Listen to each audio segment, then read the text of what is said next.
Hello friends, பேனிங்ஸ் to serial இனி வரப்போகிற எபிசோட்ஸ்க்கான review தான் பார்க்க போகிறோம். அடுத்தடுத்த சுவாரஸ்யங்களை தெரிஞ்சுக்கிறதுக்கு இந்த வீடியோவை ஸ்கிப் பண்ணாமல் கடைசி வரைக்கும் பாருங்கள். நம்ம மீனா ஆஃபீஸில் இருந்தோம் செந்திலை பற்றி தான் யோசிச்சுக்கிட்டு இருக்காங்க. இந்த பக்கம் செந்தில் தான் லஞ்சம் வாங்கின பணத்தை எல்லாத்தையும் தன்னோட மாமனார்கிட்ட கொடுத்து பதுக்கி வைக்கிறாரு. நம்ம மீனாவுக்கு ஒரே யோசனையாகவே இருக்குது. நம்ம புருஷன் லஞ்சம் எதுவும் வாங்குவாரோ அப்படின்னு ரொம்பவே யோசிச்சுக்கிட்டே இருக்கவும் பக்கத்தில் இருக்கிற கொலீக்ஸ், அதாவது நம்ம மீனா கூட வேலை பார்க்குறவங்க எல்லாருமே, இங்கே பாரு மீனா, நீ காலையில் வந்ததுலேருந்தே சரியில்லை, நீ முதல்ல வீட்டுக்கு போ, நாளைக்கு வந்து வேலையெல்லாம் பார்த்துக்கலாம் அப்படின்னு சொல்லவும், அக்கா நான் நல்லா தான்க்கா இருக்கேன் அப்படின்னு சொல்கிறாங்க. இல்லை மீனா பரவாயில்ல, நீ வீட்டுக்கு போ அப்படின்னு சொல்லிட்டு நம்ம மீனாவை வீட்டுக்கு அனுப்பி வச்சிடறாங்க. வீட்டுக்கு போய் பார்த்தா வீட்டில் இருக்கிற பணம் ஒன்றுத்தையும் காணோம். இதெல்லாம் பார்த்த உடனே மீனாக்கு ரொம்பவே டவுட் ஆகிடுது. அப்போது நம்ம புருஷன் லஞ்சம் தான் வாங்கிக்கிட்டு இருக்காரு, இதை சும்மாவே விடக்கூடாது, இப்போவே போய் லஞ்சத்துறை ஒழிப்புத்துறை கிட்ட நம்ம கம்ப்ளைண்ட் பண்ணோம் அப்படின்னு சொல்லிட்டு போய் கம்ப்ளைண்ட்டும் பண்ணிட்டு வந்துடுறாங்க. வீட்டுக்கு வந்த உடனே நம்ம செந்திலும் வீட்டுக்கு வராரு. என்ன மீனா, என்ன ஒரு மாதிரி இருக்குது அப்படின்னு சொல்லவும், இங்கே பாருங்கள், கொஞ்ச நாளாக உங்களோட நடவடிக்கையே சரியில்லை, நீங்கள் என்ன தான் நினச்சிக்கிட்டு இருக்கீங்க அப்படின்னு சொல்லவும், இதை கேட்டு நம்ம செந்திலும், இங்கே பாரு மீனா, நான் என்ன நடவடிக்கை சரியில்லாமல் இருக்கேன், நான் நல்லா தான் இருக்கேன், நீ தான் என்னை ஒரு மாதிரியே பார்த்துக்கிட்டு இருக்க, இங்கே பாரு, நீ யோசிக்கிறதெல்லாம் விட்டுட்டு முதல்ல வேலையை பாருப்போ அப்படின்னு சொல்கிறாங்க. அந்த நேரம் பார்த்து நம்ம மீனாவோட அப்பா வராரு. வந்த உடனே மீனா, எப்படி மீனா இருக்க அப்படின்னு சொல்லி கேட்கவும், என்னப்பா திடீர்னு நீங்கள் வரீங்க, எதுக்காகப்பா வந்தீங்க அப்படின்னு சொல்லி கேட்கவும், என்னப்பா மீனா, உன்னை பார்க்கலான்னு வந்தா நீ எதுக்காக வந்தேன்னு கேட்குற, நீ இப்படியெல்லாம் கேட்பேன்னு நான் நினச்சி கூட பார்க்கலாமா அப்படின்னு சொல்லவும், இல்லைப்பா திடீர்னு நீங்கள் வந்து நிற்கிறீங்களே, இதில் ஏதாவது பெரிய சூழ்ச்சி இருக்குமோன்னு எனக்கு தோணுது, என்னம்மா உனக்கு எதிராக நான் சூழ்ச்சி பண்ண போகிறேன், நீ நல்லா இருக்கணும்னு தான் நான் எப்போவுமே நினச்சிக்கிட்டு இருக்கேன், அப்படி இருக்கும்போது எப்படிம்மா நான் உன்னை போய் ஏதாவது சூழ்ச்சியில் சிக்க வைக்க போகிறேன், இங்கே பாருமா, உன்னை பார்த்துட்டு போகலான்னு தான் வந்தேன், மாப்பிள்ளை நீங்கள் எப்படி இருக்கீங்க மாப்பிள்ளை அப்படின்னு சொல்லவும், மாமா நான் நல்லா இருக்கேன், அத்தை எப்படி இருக்காங்க அப்படின்னு சொல்லி கேட்கவும், ரெண்டு பேருமே நல்லா விசாரிச்சுக்கிட்டு இருக்காங்க. அதுக்கப்புறம் என்ன, நம்ம மீனா காஃபி போடுறதுக்காக போகிறாங்க. நம்ம செந்திலும், இங்கே பாருங்க மாமா, மீனா என் மேலே டவுட் பட ஆரம்பிச்சிட்டா, அவள் பண்ணுற ரியாக்ஷன்லேயே உங்களுக்கு தெரியலையா, எனக்கு ரொம்ப பயமாக இருக்குது, எனக்கும் அவளுக்கும் நிறைய சண்டை வந்துடுமோன்னு பயமாக இருக்குது மாமா அப்படின்னு சொல்லவும், இங்கே பாருங்க மாப்பிள்ளை, நீங்கள் பயப்படாதீங்க, எல்லாத்தையுமே நான் பார்த்துக்கிறேன், நீங்கள் லஞ்சம் வாங்குறத மட்டும் நிறுத்திடாதீங்க, அப்படி நிறுத்திட்டா நம்மளால் பெரியெல்லாம் ஆகவே முடியாது. இந்த காலத்தில் நேர்மை ஞானியம் அப்படின்னு சொல்லிட்டு வாழலாம் முடியாது, சரிங்களா, அதை மட்டும் நீங்கள் கெட்டியாக பிடிச்சிக்கோங்க அப்படின்னு சொல்லி நம்ம செந்திலுக்கு சொல்லி கொடுத்துக்கிட்டு இருக்காங்க. அந்த நேரம் பார்த்து நம்ம மீனா வராங்க. வந்த உடனே, நிறுத்துங்கப்பா, நீங்கள் பண்ணுறது கொஞ்சமாவது நல்லா இருக்கா, நீங்கள் பண்ணுறது கொஞ்சம் கூட சரியில்லைப்பா, ஏன்ப்பா இதை இப்படியெல்லாம் பண்ணுறீங்க அப்படின்னு சொல்லவும், நான் என்னப்பா மீனா பண்ணேன், நான் எதுவுமே பண்ணலையே, இங்கே பாருப்பா, நீ இப்போ பேசிக்கிட்டு இருந்தது எல்லாத்தையும் நான் கேட்டுட்டேன், நீங்கள் தான் என் புருஷனுக்கு லஞ்சம் வாங்க கற்றுக் கொடுத்தீங்களா, நீங்கள் சொல்லி தான் இது எல்லாத்தையுமே என் புருஷன் செஞ்சுக்கிட்டு இருக்காரா அப்படின்னு சொல்லி கேட்கவும், என்னம்மா மீனா, மாப்பிள்ளை லஞ்சம் வாங்கிக்கிட்டு இருக்காரா, நீ சொல்லிதாம்மா எனக்கே தெரியும், இங்கே பாருங்கப்பா, இந்த மாதிரி நடிக்காதீங்கப்பா, இந்த மாதிரி நடித்து என்னதை நீங்கள் சாதிக்க போகிறீங்க, இங்கே பாருங்கள், நீங்களும் என் அப்பா கூட சேர்ந்து பொய் சொல்லிக்கிட்டு இருக்காதீங்க, என்ன நடந்துச்சுன்னு முழுசாக சொல்லலைன்னா கண்டிப்பாக இங்கே நடக்கிறதே வேற அப்படின்னு சொல்லவும், மீனா என்ன மீனா ஏதேதோ பேசிக்கிட்டு இருக்க, நீ ஏன் மீனா இப்படியெல்லாம் பேசிக்கிட்டு இருக்க, இங்கே நீ நினைக்கிற அளவுக்கு எதுவுமே நடக்கல மீனா, ஏன் மீனா சின்ன விஷயத்த பெருசாக்கிக்கிட்டு இருக்க, இங்கே பாருங்க, எதுங்க சின்ன விஷயம், காலையில் பீரோவில் கட்டுக்கட்டாக பணம் இருந்துச்சு,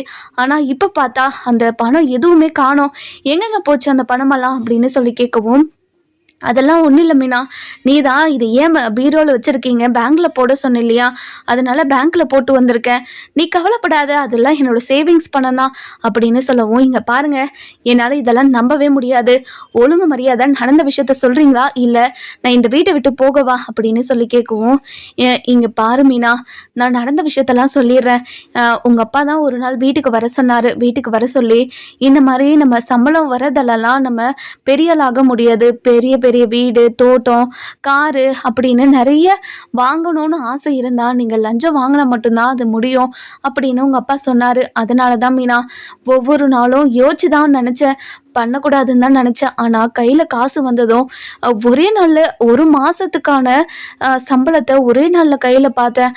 பார்த்த உடனே எனக்கு ரொம்ப ரொம்ப சந்தோஷமாக இருந்துச்சு தெரியுமா? அவங்களோட வேலையும் முடிஞ்ச மாதிரி அவங்களுக்கும் சந்தோஷமாக இருக்கும். என் கையில் காசு வந்தது எனக்கும் சந்தோஷமாக இருக்கும்ல. இங்கே பாருங்கள், நீங்களும் அவங்களும் சந்தோஷப்படுறதுக்காக நீங்கள் எவ்வளோ பெரிய விஷயத்த பண்ணியிருக்கீங்க. இதால் பாதிக்கப்படுறது எத்தனை பேராக இருப்பாங்க தெரியுமா?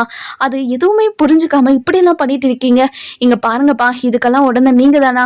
இங்கே பாருங்க, இப்போ வரைக்கும் உங்கள் அப்பா உங்களை நேர்மையாக வளர்த்தாருன்னு நினச்சிக்கிட்டு இருக்காரு. ஆனால் அதில் மண்ணள்ளி போட்டிங்களே. இனிமேல் நீங்கள் எனக்கு புருஷனும் கிடையாது, நான் உனக்கு பொண்டாட்டியும் கிடையாதுங்க. நீங்கள் கட்டின தாலியை இப்போவே அவுத்து போட்டுட்டு நான் பாட்டுக்கு கிளம்பிக்கிட்டே இருக்கேன். மீனா, என்ன மீனா சொல்கிற? நீ சொல்கிறதெல்லாம் தப்பு மீனா. இனிமேல் நான் இப்படியெல்லாம் பண்ண மாட்டேன். நான் பண்ணதெல்லாம் மிகப்பெரிய தப்புன்னு நான் இப்போ புரிஞ்சுக்கிட்டேன் மீனா. இனிமேல் நான் பண்ண மாட்டேன் மீனா. இப்படியெல்லாம் பண்ணாத மீனா. தாலிலேருந்து கையெடு மீனா. அடிச்சு கையெடுங்க. உங்களை போய் நம்பி உங்களை லவ் பண்ணி வேற கல்யாணம் பண்ணிக்கிட்டேன்னு நினச்சாவே எனக்கு அருவருப்பாக இருக்குது. உங்களை பார்க்கவே எனக்கு சகிக்கல. முதல்ல இங்கேருந்து கிளம்புங்க அப்படின்னு சொல்லி கோபமாக சொல்லவும், மீனா இங்கே பாரு மீனா, இனிமே நான் எந்த ஒரு தப்பும் பண்ண மாட்டேன் மீனா. ப்ளீஸ் மீனா, இங்கே பாருங்க, ஒழுங்கு மரியாதை இங்கேருந்து கிளம்பிடுங்க. இங்கே இருக்கிறத பார்த்தேன்னா நான் உண்மையாகவே நீ என்ன பண்ணுவோன்னு எனக்கே தெரியாது அப்படின்னு தாலியை கழட்டி போட்டுட்டு அவங்க பாட்டுக்கு கிளம்பிடுறாங்க. கிளம்பி தன்னோட அம்மா வீட்டுக்கு தான் போகிறாங்க. போன உடனேயே நம்ம மீனாவோட அப்பா இருந்துட்டு, இங்கே பாரு மீனா, நீ பண்ணுறது கொஞ்சம் கூட சரியில்லை மீனா. நான் சொன்னதுனால தான் மாப்பிள்ளை இது எல்லாத்தையுமே பண்ணிக்கிட்டு இருந்தாரு. அப்படி இருக்கும்போது அவர் மேலே என்ன தப்பு இருக்குது? நீ என் மேலே கோவப்பட்டிருந்தா நியாயம் இருக்குது. எதுக்காக அவர் மேலெல்லாம் கோவப்பட்ட? இங்கே பாருங்கப்பா, நீங்கள் இந்த மாதிரி பண்ணீங்கன்னா நீங்களே பண்ணக்கூடாதுன்னு நான் உங்ககிட்ட சண்டை போட்டவன். ஆனால் என் புருஷனுக்கும் அதே புத்தியை கற்றுக் கொடுத்துருக்கீங்களே. உங்களுக்கு மனசாட்சின்றது ஒன்று இருக்குதா இல்லையா? அதனால் எத்தனை பேர் வாழ்க்கையோட நம்ம விளையாடுறோன்னு உங்களுக்கு புரியுதா இல்லையா? நமக்கு எதுக்கு சம்பளம் கொடுத்து அந்த வேலையை பார்க்க சொல்கிறாங்க? அந்த வேலைக்கும் நம்மளுக்கு சம்பளம் கொடுக்கறதுக்கும் நேர்மையாகவும் நியாயமாகவும் உழைக்கணும்னு தானே நம்மளுக்கு சம்பளமே கொடுக்குறாங்க. நம்ம செய்கிற வேலைக்கு சம்பளமும் கொடுத்துட்றாங்க. அதுக்கு அதிகமாக வேணும்னு நினைக்கிறது எந்த விதத்தில் நியாயம்? இனிமே எந்த ஒரு சூழ்நிலையிலையும் நான் அவர் கூட வாழவே மாட்டேன். இப்படி ஒரு கேவலமான எண்ணம் அவர் மனசுக்குள்ளே வந்துச்சு. இனிமே அவர் மனசுக்குள்ளே இருந்து அது மாற்றவே முடியாது. அவர் என்ன பண்ணுறது ஏது பண்ணுறதுன்னு எனக்கு நல்லாவே தெரியும் அப்படின்னு சொல்லி உள்ளே போயிடுறாங்க. அதுக்கப்புறம் நம்ம மீனாவோட அம்மா இருந்துட்டு, என்னங்க ஆச்சு அப்படின்னு சொல்லி கேட்கவும், இங்கே பாருடி, கொஞ்ச நேரம் அமைதியாக இரு அப்படின்னு சொல்லிட்டு செந்திலுக்கு கால் பண்ணி, இங்கே பாருங்க மாப்பிள்ள, மீனா கோச்சிட்டு வந்துட்டான்னு நீங்கள் கவலைப்பட்டுக்கிட்டெல்லாம் இருக்காதீங்க. அவளோட கோவம் ஒரு வாரத்துக்கு தான். அவளை எப்படியாவது சமாதானப்படுத்தி நான் வீட்டுக்கு அனுப்பி வைக்கிறேன். அதுக்குள்ளே நீங்கள் தப்பான முடிவு எதுவும் எடுத்துடாதீங்க. அதுவும் லஞ்சம்லாம் வாங்க மாட்டேன் அப்படின்ற முடிவையும் எடுத்துடாதீங்க. நீங்கள் லஞ்சம் வாங்கினா மட்டும்தான் சீக்கிரமாக முன்னேற முடியும்.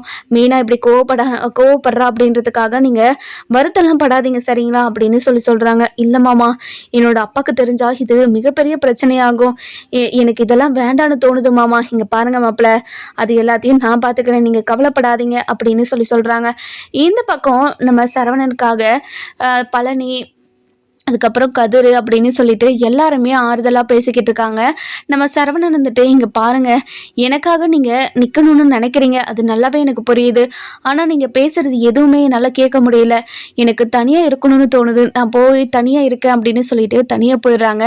அதுக்கப்புறம் பழனி வந்துட்டு கதிர்கிட்ட, என்ன கதிர், நம்ம இவனோட மனசை மாற்றி எப்படியாவது அதுலேருந்து அவனை வெளியே வர வைக்கலான்னு பார்த்தா அவன் அதுக்குள்ளேயே ரொம்ப மூழ்கி கிடக்குறான் போலையே. இவனோட வாழ்க்கை எப்போ சரியாகும்? கடவுளே, நீ தான் இவனோட வாழ்க்கையை எப்படியாவது சரி பண்ணணும் அப்படின்னு ரொம்பவே வேண்டிக்கிறாரு நம்ம பழனி. என்ன மாமா, உன்னோட லைஃப் எப்படி போகுது? நல்லா போதா மாமா அப்படின்னு சொல்லி கேட்கவும், எனக்கு என்னடா, நான் நல்லா இருக்கேன். உன்னோட அக்கா மாசமானதுலேருந்து இப்போ வரைக்குமே நான் ரொம்ப சந்தோஷமாக இருக்கேன்டா. எனக்கு குழந்தை பிறக்க போகிறத நினச்சி ரொம்ப ரொம்ப சந்தோஷமாக இருக்கேன். சுகன்யாவும் என்கிட்ட பாசமாக நடந்துக்கிறா. முன்ன மாதிரியெல்லாம் இல்லை, என்கிட்ட எவ்வளோ பாசமாக நடந்துக்கிறா தெரியுமா அப்படின்னு சொல்லவும், சரிங்க மாமா, நீங்களாவது சந்தோஷமாக இருக்கீங்களே, இந்த மாதிரி நீங்கள் எப்போவுமே சந்தோஷமாக இருக்கணும் அப்படின்னு சொல்கிறாங்க. அந்த நேரம் பார்த்து நம்ம ராஜு வராங்க. என்ன சித்துப்பா, நல்லா இருக்கீங்களா அப்படின்னு சொல்லி கேட்கவும், நல்லா இருக்கேன்ப்பா, நீ எப்படி இருக்க அப்படின்னு சொல்கிறாங்க. அந்த நேரம் பார்த்து நம்ம சுகன்யா பழனியை கூப்பிட்றாங்க. சரிப்பா என்ன உங்கள் சித்தி கூப்பிட்றா, அதனால நான் கிளம்புறேன் அப்படின்னு சொல்லி கிளம்பிடுறாங்க. அதுக்கப்புறம் நம்ம கதிர்கிட்ட என்ன கதிர் என்ன பேசிக்கிட்டு இருக்கீங்க அப்படின்னு சொல்லவும், இங்கே பாரு ராஜே, என் அண்ணனோட வாழ்க்கையில் என்ன நடக்குதுன்னு தெரியல. அவனை எப்படியாவது சமாதானப்படுத்தி அவனை அதுக்குள்ளேருந்து வெளியே வர வைக்கலான்னு பார்த்தா என்னால் சுத்தமாக முடியல. எப்படி அவனை அதுக்குள்ளேருந்து வெளியே வர வைக்கிறதுன்னு எனக்கு தெரியவே இல்லை ராஜே. இங்கே பாருங்க, இங்கே பாரு கதிர், நான் உங்ககிட்ட ஏற்கனவே சொல்லிட்டேன், எந்த ஒரு சுச்சுவேஷனும் நிரந்தரமாக இருக்காது. இப்போ அவர் கஷ்டப்பட்டுட்ருக்காருன்னா அதை விட சந்தோஷமாக இருக்க போகிறாரு. நம்ம நினச்சி சந்தோஷப்பட்டுக்கலாம். இங்கே பாரு கதிர், நீ உங்கள் அண்ணனை நினச்சி கவலைப்பட வேண்டிய அவசியமே இல்லை. இன்னும் கொஞ்ச நாளில் உன்னோட அண்ணனோட வாழ்க்கை சந்தோஷமாக தான் மாறப்போகுது. நீ கவலைப்படாத அப்படின்னு சொல்கிறாங்க. இதை கேட்ட உடனே ராஜுக்கிட்ட, இங்கே பாரு ராஜி, நீ சொன்னது எல்லாமே நடந்தால் எனக்கு ரொம்ப சந்தோஷமாக இருக்கும். நீ சொன்னது எல்லாமே நடக்கும்ல, உண்மையாக நடக்கும்ல ராஜி அப்படின்னு சொல்லவும், என்ன கதிர் இப்படியெல்லாம் பேசிக்கிட்டு இருக்கே, இங்கே பாரு, நீ இப்படியெல்லாம் பேசுகிறத பார்த்தா எனக்கே ரொம்ப கஷ்டமாக இருக்குது. கண்டிப்பாக அந்த கடவுளுக்கும் கண் இருக்குது. அந்த கடவுள் எப்படியாச்சு உன் அண்ணனோட வாழ்க்கையை சரி பண்ணுவார். நீ கவலையப்படாத அப்படின்னு சொல்லிக்கிட்டு இருக்காங்க. இந்த பக்கம் நம்ம பாக்கியம் இருந்துட்டு ரொம்பவே கோவமாக உட்காந்துக்கிட்டு இருக்காங்க. அந்த நேரம் பார்த்து நம்ம தங்கமயில் வராங்க. வந்த உடனே, இங்கே பாருடி, இந்த வீட்டில் நடக்கிறதெல்லாம் பார்த்தா கொஞ்சம் கூட சரியில்லடி. எனக்கு கோபமாக வருது. உன்னோட வாழ்க்கையை நினச்சாலும், உனக்கு பிறக்க போகிற குழந்தைய நினச்சாலும் என் வயிற்றில் அப்படியே பற்றிட்டு எரியுதுடி அப்படின்னு சொல்லவும், இங்கே பாருங்கம்மா, இதை பற்றி திரும்ப திரும்ப பேசாதீங்கன்னு சொல்லிக்கிட்டே இருக்கேன். எதுக்காக திரும்ப திரும்ப இந்த விஷயத்தை பற்றியே பேசிக்கிட்டே இருக்க? என்னதான் உனக்கு வேணும் சொல்லு அப்படின்னு சொல்லி கேட்கவும், இங்கே பாருடி, நான் சொல்கிறத கேட்டுனா உன்னோட வாழ்க்கை நல்லா இருக்கணும்டி. உன்னோட வாழ்க்கையை எப்படியாவது காப்பாற்றி மாப்பிள்ளை கூட சேர்த்து வச்சு உன்னை ஒரு குடும்பமாக வாழ வைக்கணும்னு நினைக்கிறேன்டி. ஒரு அம்மாவா யாராக இருந்தாலும் இப்படி தாண்டி நினைப்பாங்க. இங்கே பாருமா, யாராக இருந்தாலும் அப்படி தான் நினைப்பாங்க. ஆனால் நீ இப்போ சொல்லி வச்ச பொய்க்கு யாராக இருந்தாலும் உன்னையும் சரி என்னையும் சரி மன்னிக்கவே மாட்டாங்கம்மா. அவங்க மட்டும் எப்படி மன்னிப்பாங்கன்னு நினைக்கிற? இனிமேல் இந்த விஷயத்தில் நீ தலையிடாத, சரியா அப்படின்னு சொல்லவும், இல்லடி நான் சொல்கிறத கேளுடி. உனக்கு போகிற குழந்தைய வாழ்க்கை நல்லா இருக்கணும்னு நினைக்கிறேன்டி. உன் கூட இருந்தால் கண்டிப்பாக அந்த குழந்தை கஷ்டப்பட்டுக்கிட்டு தாண்டி இருக்கும். அதனால தாண்டி சொல்கிறேன், உன்னோட மாமியார் வீட்டுக்கு கூட்டிகிட்டு போனால் அந்த குழந்தையோட எதிர்காலமும் நல்லா இருக்கும்டி. நான் சொல்கிறத கேளுடி அப்படின்னு சொல்லவும், இங்கே பாருங்கம்மா, நான் இந்த வீட்டில் இருக்கிறது உங்களுக்கு பிடிக்கலன்னா சொல்லிடுங்க. நான் இந்த வீட்டை விட்டே போயிடுறேன். திரும்ப திரும்ப அந்த வாழ்க்கைக்குள்ளே என்னை போக வைக்கணும்னு நடக்காதீங்க. அவர் மனசுலையும் நான் இல்லை, என்னோட மனசுலையும் அவர் இல்லை. நான் என் மனசுல இருந்து அவரை எப்போவே தூக்கி எறிஞ்சிட்டேன். இனிமே அவரை என் மனசால கூட நினைக்க கூட மாட்டேன். அவர் யார் கூட பேசினா என்ன, பேசலைன்னா உனக்கு என்னம்மா? எதுக்காக அந்த பொண்ணு வீட்டுக்கு போய் அந்த பொண்ணு அசிங்கமாக பேசிட்டு வந்த? அந்த பொண்ணோட மனசு எவ்வளோ கஷ்டப்பட்டிருக்கோம். யாராக இருந்தால் என்னம்மா? இந்த மாதிரி உன் பொண்ணாக இருந்தால் நீ பேசியிருப்பியாம்மா அப்படின்னு சொல்லி கேட்கவும், இங்கே பாருடி, என்னடி பேசிக்கிட்டு இருக்க? அவளால் தானே உன்னோட வாழ்க்கை இப்படி இருக்கு. அவள் மட்டும் நடுவில் வரலனா கண்டிப்பாக மாப்பிள்ளை மனசு மாதிரி உன்னை வந்து கூட்டிகிட்டு போயிருப்பாருடி. அவள் இருக்கிறதுனால தானே குழந்தை உண்டாயிருக்குன்னு தெரிஞ்சும் அவர் உன் மேலே உன் பக்கம் வராமல் இருக்காரு. அதுக்கு எல்லாத்துக்கும் காரணம் அந்த பொண்ணு தாண்டி. அந்த பொண்ணு மட்டும் உனக்கு குறுக்கா இல்லைனா கண்டிப்பாக மாப்பிள்ளை உன்னை வந்து கூட்டிகிட்டு போயிருப்பாருடி. என்னால் கஷ்டத்தை தாங்க முடியலடி.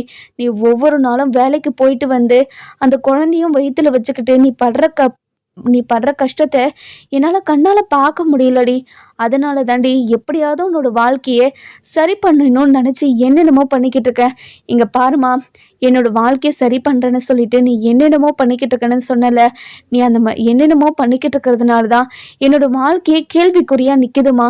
இனிமேல் என்னோட வாழ்க்கையில் நீ எதுவுமே பண்ண தேவையில்ல. என் வாழ்க்கையில் என்ன வேணும் என்ன வேண்டான்னு நானே முடிவு எடுத்துக்கிறேன்.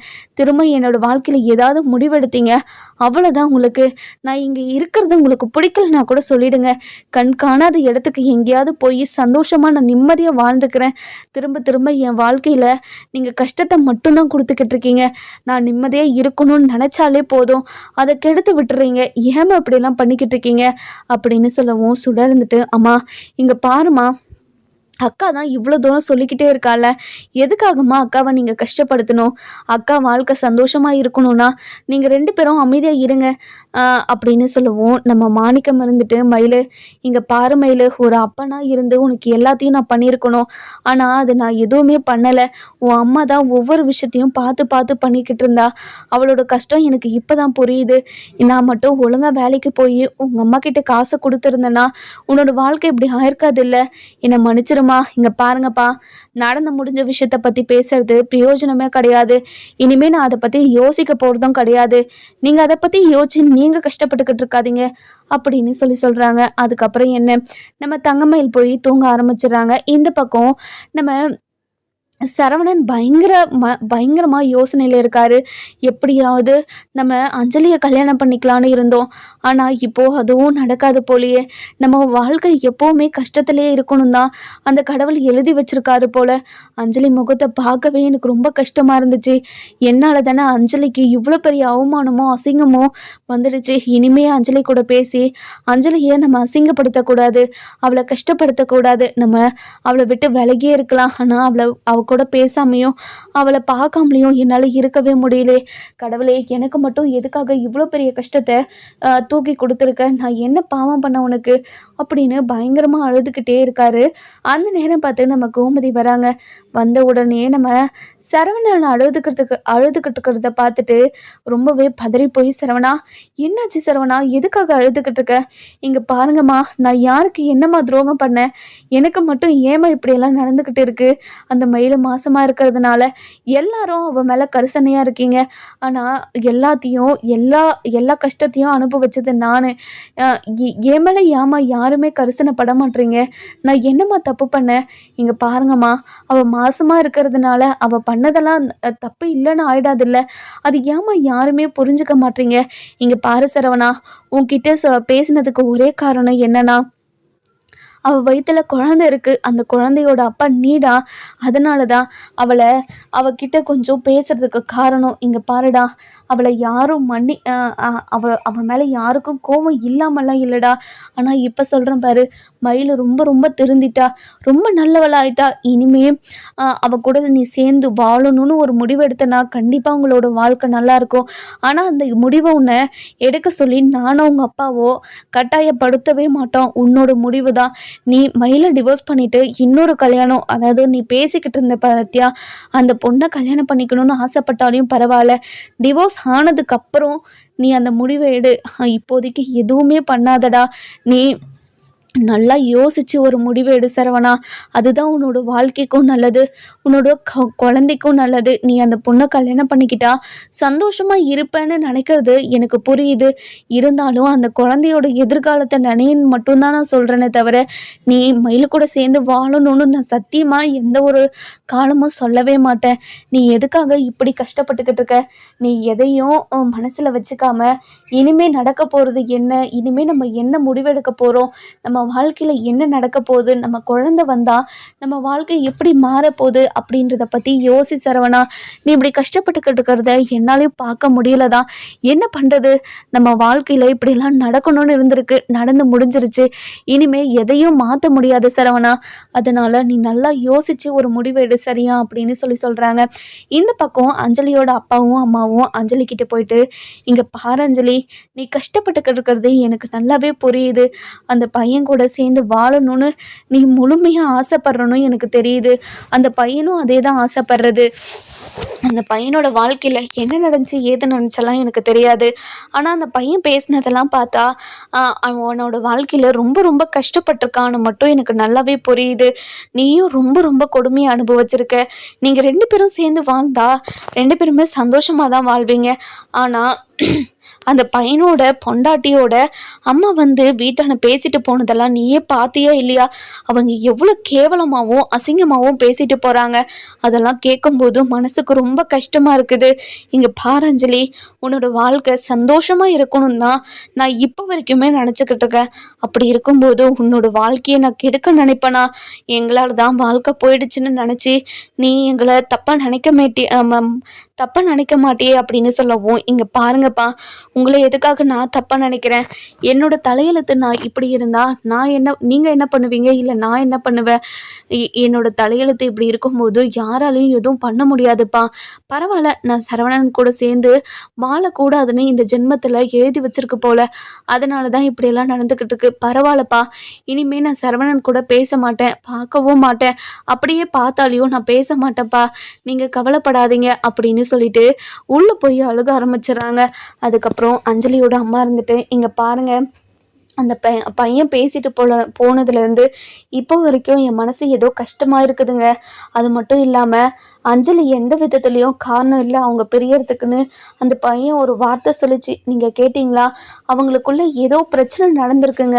அதனால தான் அவங்க 2 பேரும் புரிஞ்சிருக்காங்க. அந்த சமயத்தில் தான் நம்ம பொண்ணு அந்த பையன் பார்த்துருக்கான் போல்.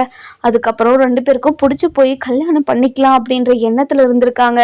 அதுவும் டிவோர்ஸ் ஆனதுக்கப்புறம் தானே. அவங்க நினச்சது தப்பு இல்லையேங்க அப்படின்னு சொல்லவும், இங்கே பாருமா, அவங்க நினச்சது தப்பு இல்லைன்னு நமக்கு தோணலாம். ஆனால் அந்த பொண்ணு மாசமாக இருக்குல்லம்மா, மாசமாக இருக்கிறதுனால இப்போது எல்லாருமே அந்த பொண்ணு பக்கம் தானே பேசுவாங்க. அந்த பொண்ணு தனியாக எப்படி அந்த குழந்தைய வச்சுக்கிட்டு இருக்குன்றதை பற்றி தான் மற்றவங்க பேசுவாங்களே தவிர நம்ம பொண்ணு நிலைமையை பற்றியோ அந்த பையன் நிலைமையை பற்றியோ யாரும் யோசிக்க மாட்டாங்க. நீ முதல்ல அதை யோசிச்சு பாரு. நீயே கூட அதை தானே யோசிப்ப. உன்னோட பொண்ணு மாசமாக இருந்திருந்தா, தன்னோட பொண்ணு மாசமாக இருக்குது, குழந்தையும் தன்னோட பொண்ணையும் தவிக்க விட்டுட்டு இப்படி வேற ஒரு கல்யாணம் பண்ணுறாங்களே அப்படின்னு நினச்சி நீ வருத்தப்படவே மாட்டியா? அந்த ஆதங்கத்தை தான் அந்த அம்மா நம்மக்கிட்ட கொட்டிட்டு போகிறாங்க போல். பரவாயில்ல விடு, நடக்கிறதெல்லாம் நல்லதுக்கேன்னு சொல்லிட்டு நம்ம பார்ப்போம். ஏதாவது ஒரு சூழ்நிலையில் நம்ம பொண்ணு அந்த பையனை கல்யாணம் பண்ணிக்கிற சூழ்நிலை வந்தால் கண்டிப்பாக அந்த பையனுக்கு நம்ம பொண்ணை கல்யாணம் பண்ணி வைப்போம். அவங்க 2 பேரும் சேர்ந்து சந்தோஷமாக வாழட்டும் அப்படின்னு சொல்லிடுறாங்க. அதுக்கப்புறம் என்ன, அடுத்த நாள் காலையில் நம்ம செந்தில் ஆஃபீஸுக்கு போகிறாரு. ஆஃபீஸுக்கு போய் அதாவது முந்தானேத்து ஒருத்தரோட ஃபைல் வர வேண்டியது, அவரோடது வந்தால் இப்போது 1 லட்ச ரூபா கொடுக்கறதா பேசியிருந்தாங்க. அதனால அந்த ஃபைலை முதல்ல காலையிலே எடுத்துகிட்டு போய் மேனேஜர்கிட்ட கையெழுத்து வாங்கிட்டு வர சொல்லிடுறாங்க. வாங்கிட்டும் வந்துடுறாங்க. அதுக்கான அமௌண்ட்டும் கொடுக்க பார்க்குறாரு. அதுக்கப்புறம் நம்ம செந்தில் இருந்துட்டு, இங்கே பாருங்கள், இப்போது எடுத்துகிட்டு போங்க, நான் அப்புறமா வாங்கிக்கிறேன் அப்படின்னு சொல்லிடுறாங்க. அதுக்கப்புறம் நம்ம செந்தில் இருந்துட்டு ரொம்பவே பதட்டமாக இருக்கார். அந்த நேரம் பார்த்து வருமான வரித்துறையிலேருந்து சோதனை போகிறதுக்கு வந்துடுறாங்க.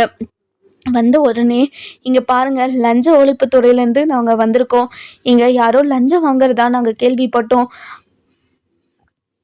அதனால தான் யார் லஞ்சம் வாங்குறதுன்னு நாங்கள் விசாரிக்க வந்திருக்கோம் அப்படின்னு சொல்கிறாங்க.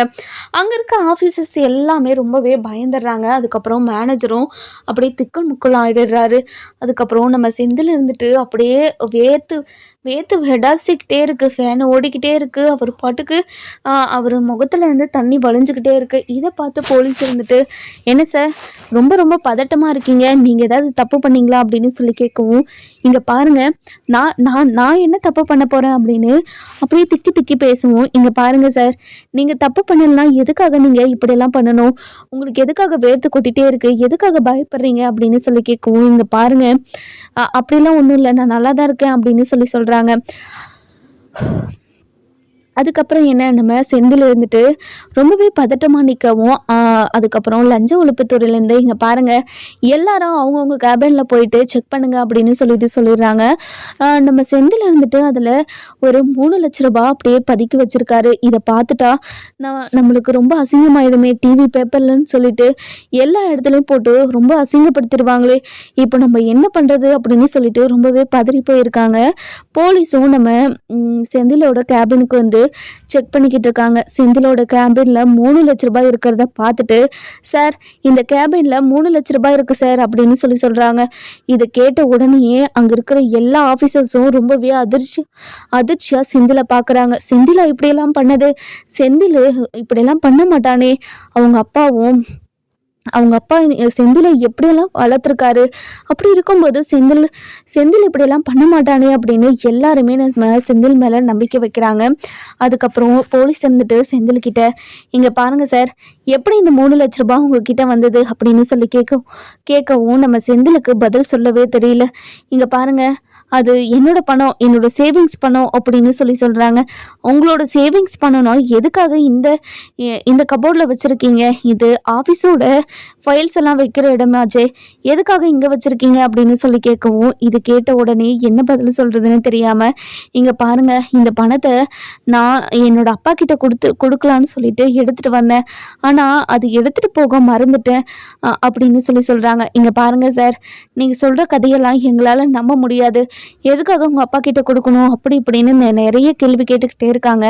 நம்ம செந்தில் குழப்பி குழப்பி பதில் சொல்கிறதுனால கடைசியில் நம்ம செந்தில் மாட்டிக்கிறாரு. நம்ம செந்தில் லஞ்சம் தான் வாங்கினாரு அப்படின்னு சொல்லிட்டு போலீஸ் கன்ஃபார்ம் பண்ணிடுறாங்க. அதுக்கப்புறம் நம்ம செந்தில் அரெஸ்ட் பண்ணுறாங்க. அரெஸ்ட் பண்ணி கூட்டிகிட்டு போகிறத நியூஸ்லலாம் காட்டுறாங்க. இதெல்லாம் பார்த்துக்கிட்டு இருந்த நம்ம பாண்டியன், அதாவது நியூஸ் பார்த்துக்கிட்டுறாரு. நம்ம செந்தில் லஞ்சம் வாங்குறத பார்த்துட்டு பயங்கரமாக ஷாக் ஆயிடுறாங்க. இதுக்கப்புறம் என்ன நடக்கும்னு சொல்லிட்டு நம்ம வர எபிசோடில் பார்க்கலாம். இந்த வீடியோ உங்களுக்கு பிடிச்சிருந்தா லைக் பண்ணுங்கள், சப்ஸ்கிரைப் பண்ணுங்கள், மறக்காமல் பெல் ஐகானை கிளிக் பண்ணிக்கோங்க.